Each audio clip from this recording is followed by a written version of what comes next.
Di dunia ini bukan hanya manusia, hewan, dan tumbuhan yang menumpang hidup. Ada juga makhluk yang tak kasat mata. Sebab semua itu adalah makhluk Allah juga. Ini adalah kisahku. Kisah tentang ayunan di komplek dekat perumahan tempat kami tinggal. Ayunan itu bergerak sendiri. Banyak yang melihat dan menjadi saksi ayunan itu bergerak sendiri. Tidak ada siapapun yang terlihat menggerakkan ayunan tersebut. Seorang wanita pernah membuat pengakuan. Menurutnya, insiden tersebut terjadi sekitar pukul 10 malam.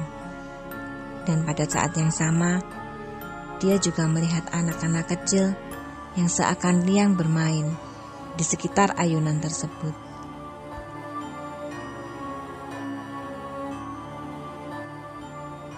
Yang dia maksud adalah taman di sekitar perumahan yang baru dibuka beberapa bulan lalu. Perempuan itu adalah penghuni blok yang lain di perumahan yang sama denganku. Tentu saja ayunan bergerak yang dia ceritakan padaku itu mengusik rasa penasaranku. Beberapa kali aku melewati taman itu di malam hari, dan setiap melewatinya, aku selalu berhenti sejenak untuk melihat ke arah ayunan. Tidak ada apa-apa, sunyi. Ayunan tidak bergerak, hanya angin sepoi-sepoi yang kurasakan. Aku lalu melanjutkan langkah.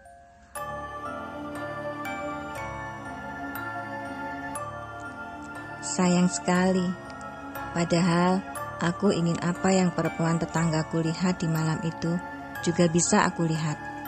Sekumpulan anak-anak yang riang bermain dan ayunan yang bergerak-gerak sendiri. Aku percaya selalu ada penjelasan untuk kemunculan mereka. Setidaknya aku bisa memperoleh keterangan apa dan siapa mereka, supaya rasa keingintahuanku terpenuhi.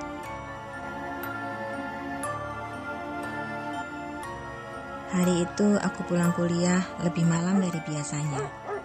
Aku harus mampir ke perpustakaan untuk mencari bahan literasi tugas kuliahku. Entah mengapa, malam itu aku merasa ada hal yang tidak seperti biasanya sejak aku meninggalkan kampus. Ada perasaan tak tenang dan was-was yang aku sendiri tidak tahu apa sebabnya. Aku berkali-kali melihat ke arah belakang melalui spion motorku. Lengang, tidak ada siapa-siapa. Akhirnya motorku berbelok ke arah menuju perumahan tempatku tinggal. Tiba-tiba jantungku berdegup kencang tanpa sebab yang jelas. Aku mencoba menenangkan diri. Kupikirkan hal-hal positif. Mungkin detak jantungku yang tiba-tiba berubah kencang ini karena aku terlalu capek hari ini. Ya, bisa jadi.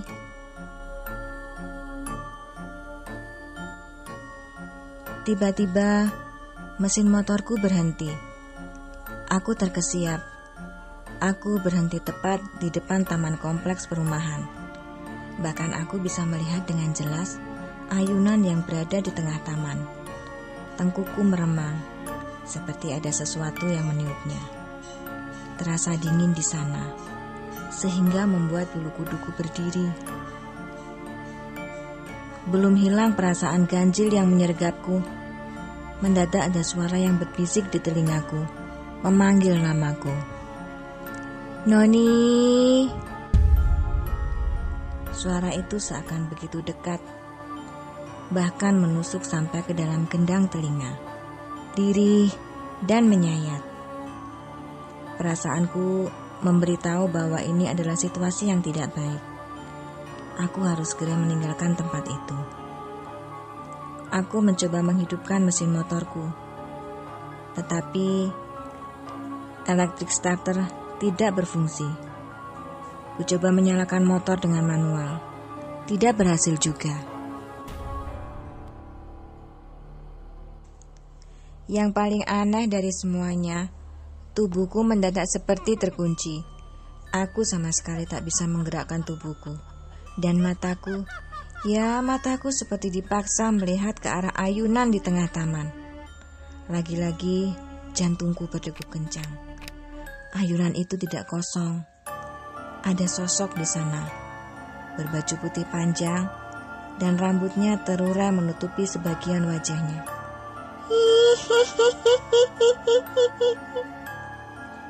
Sosok itu tertawa melengking dan mulai mengayun-ayunkan ayunan dengan kencang. Semakin kencang, semakin kencang.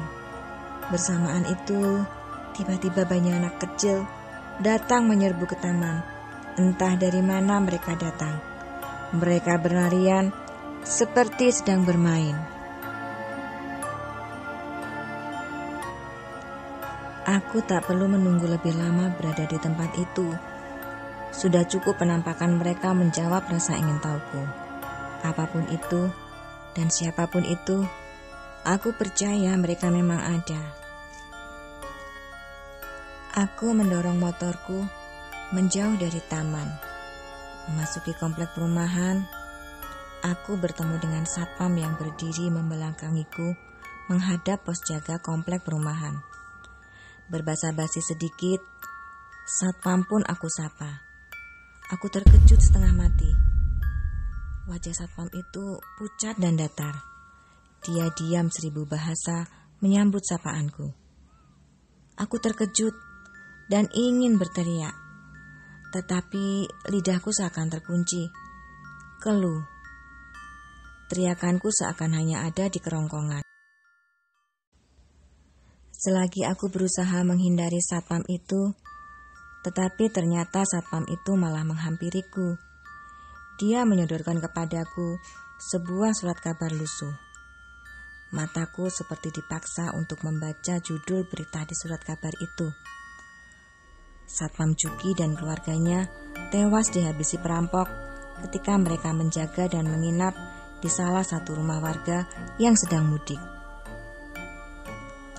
Aku tidak ingat apa-apa lagi setelah itu.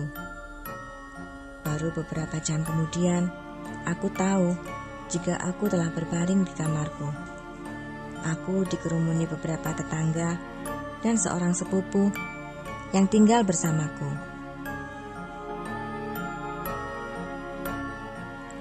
"Noni, kamu kenapa? Kamu pingsan di depan rumah kosong dekat komplek perumahan. Dan ini apa? Kamu membawa selembar koran lusuh terbitan 10 tahun lalu." Sepupuku mencecarku dengan pertanyaan. Aku diam saja. Bagaimana harus kujelaskan apa yang sudah kualami? Ini terlalu aneh dan sulit dijelaskan. Sama sulitnya aku menjelaskan apa yang sudah aku lihat dan aku alami di taman dekat komplek perumahan. Ayunan bergerak itu